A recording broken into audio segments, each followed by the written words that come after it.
Gil Garnier Gil. In the 16th century town of Dole, a proclamation was publicly read in the town square. Its contents gave permission for the people to track down and kill a werewolf that had been terrorizing the village. While walking through the forest, a group of peasants heard the screams of a small child accompanied by the howling of a wolf. When they arrived, they saw a wounded child fighting off a monstrous creature whom they later identified as Gil Garnier. When a 10-year-old boy disappeared in the vicinity of Garnier's home, he was arrested and confessed to being a werewolf. He was then burned at the stake. Wikipedia has a few more details on this werewolf here. 9 Greifswald werewolves. Wolf 1 to 500 x 200. According to old records, c. 1640, the German city of Greifswald became overrun with werewolves. The population of these beasts grew so large that any human who ventured out after dark was in danger of being accosted by one of them. A group of students decided that they had had enough and devised a plan. They gathered all their silver goblets, plates, buttons, etc., and melted them down for bullets. Armed and ready, they struck out into the night to challenge the werewolves. After it was over, the people of Greifswald once again could venture out at night. 8 Werewolf of Ansbach. Ansbach 1. In 1685, the Bavarian town of Ansbach was being terrorized by a large vicious wolf. The rumors were that the wolf was actually a werewolf whose identity was that of the town's dead mayor. When the wolf was killed, the people of Ansbach dressed the wolf's carcass to resemble their mayor.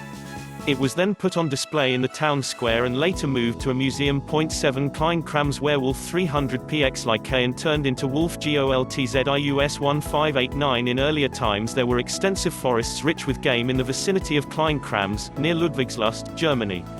Great hunts were held in the area by sportsmen who came from all over Germany to test their prowess at bringing down the choice of game. For years, however, the hunters had been stymied by the appearance of a great wolf that seemed impervious to any bullet.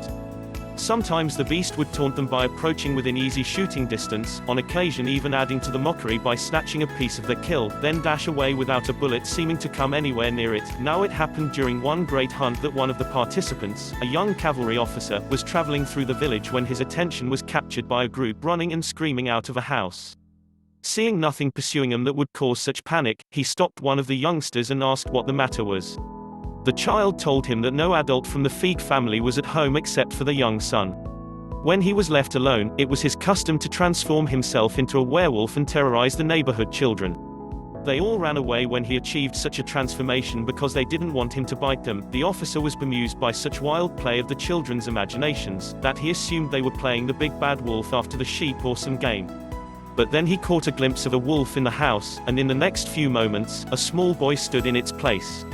6 Werewolf of Pavia. Werewolf woodcut 1512. In 1541, Pavia, Italy, a farmer, as a wolf, fell upon many men in the open country and tore them to pieces. After much trouble the maniac was caught, and he then assured his captors that the only difference which existed between himself and a natural wolf was that in a true wolf the hair grew outward, whilst in him it struck inward. In order to put this assertion to the proof, the magistrates, themselves most certainly cruel and bloodthirsty wolves, cut off his arms and legs. The wretch died of the mutilation. 5 Werewolf of Chalons. Werewolf woodcut 243 x 200. One of the worst ever lycanthropes was the Werewolf of Chalons, otherwise known as the Demon Tailor. He was arraigned in Paris on the 14th of December 1598 on murder charges which were so appalling that the court ordered all documents of the hearing to be destroyed. Even his real name has become lost in history. Burnt to death for his crimes, he was believed to decoy children of both sexes into his shop, and having abused them he would slice their throats and then powder and dress their bodies, jointing them as a butcher cuts up meat. In the twilight, under the shape of a wolf, he roamed the woods to leap out on stray passers-by and tear their throats to shreds. Barrels of bleached bones were found concealed in his cellars as well as other foul and hideous things. He died, it was said, unrepentant and blaspheming.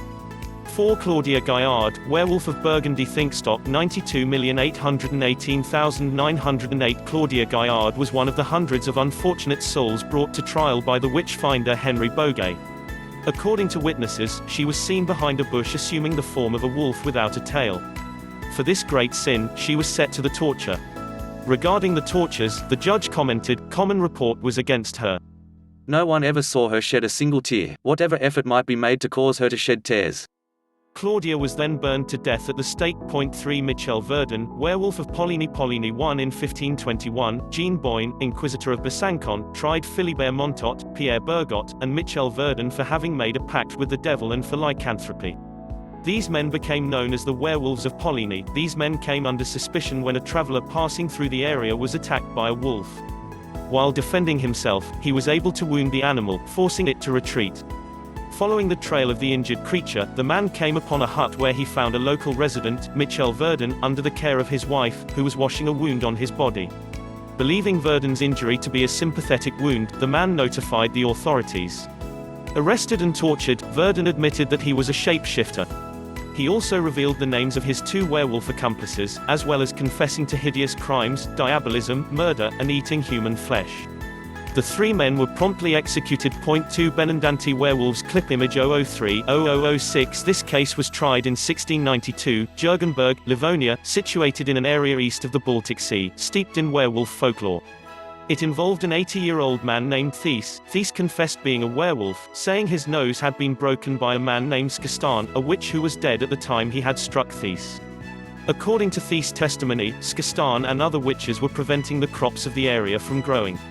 Their purpose for doing this was to carry the grain into hell. To help the crop to continue to grow, Thies with a band of other werewolves descended into hell to fight the witches and recover the grain. The warring of the werewolves and the witches occurred on 3 nights of the year: St. Lucia, Pentecost and St. John, the seasonal changes. If the werewolves were slow in their descent, the witches would bar the gates of hell, and the crops, livestock, and even the fish catch would suffer. As weapons, the werewolves carried iron bars while the witches used broom handles. Skastan broke Thies' nose with a broom handle wrapped in a horse's tail. The judges were astounded by such testimony, for they had naturally supposed the werewolves were agents of the devil. But now they were hearing the werewolves were fighting the devil. When asked what became of the souls of the werewolves, Thies said they went to heaven. He insisted werewolves were the hounds of gods, who helped mankind by preventing the devil from carrying off the abundance of the earth. If it were not for them, all would suffer. He said there were werewolves in Germany and Russia also fighting witches in their own hells. Thies was determined in his confession, denying he had ever signed a pact with the devil. He refused to see the parish priest who was sent for to chastise him, saying that he was a better man than any priest. He claimed he was neither the first nor the last man to become a werewolf in order to fight witches. Finally, the judges, probably out of desperation, sentenced Thies to 10 lashes for acts of idolatry and superstitious beliefs. 1 Jean Grenier werewolf. During the early spring of the year 1603, there spread through the Saint-Sever districts of Gascony in the extreme southwest of France, the Departement Landes, a veritable reign of terror. From a number of little hamlets and smaller villages, young children had begun to mysteriously disappear off the fields and roads, and no trace could be discovered. In one instance, even a babe was stolen from its cradle in a cottage whilst the mother had left it for a short space safe asleep, as she thought. People talked of wolves, others shook their heads and whispered something worse. The consternation was at its height when the local magistrate advised the Puyn judge of the Barony de la Roche-Chalais and de la Châtellenie that information had been laid before him by 3 witnesses, of whom one, a 13-year-old girl named Marguerite Poirier of the outlying hamlet of St. Paul in the parish of Esperance, swore that in full moon she had been attacked by a savage beast, much resembling a wolf. The girl stated that one midday whilst she was watching cattle, a wild beast with rufous fur, not unlike a huge dog, rushed from the thicket and tore her kirtle with its sharp teeth. She only managed to save herself from being bitten thanks to the fact she was armed with a stout iron-pointed staff with which she hardly warded herself. Moreover, a lad of 13 or 14 years old, Jean Grenier, was boasting that it was he who attacked Marguerite, as a wolf, and but for her stick he would have torn her limb from limb as he had already eaten 3 or 4 children.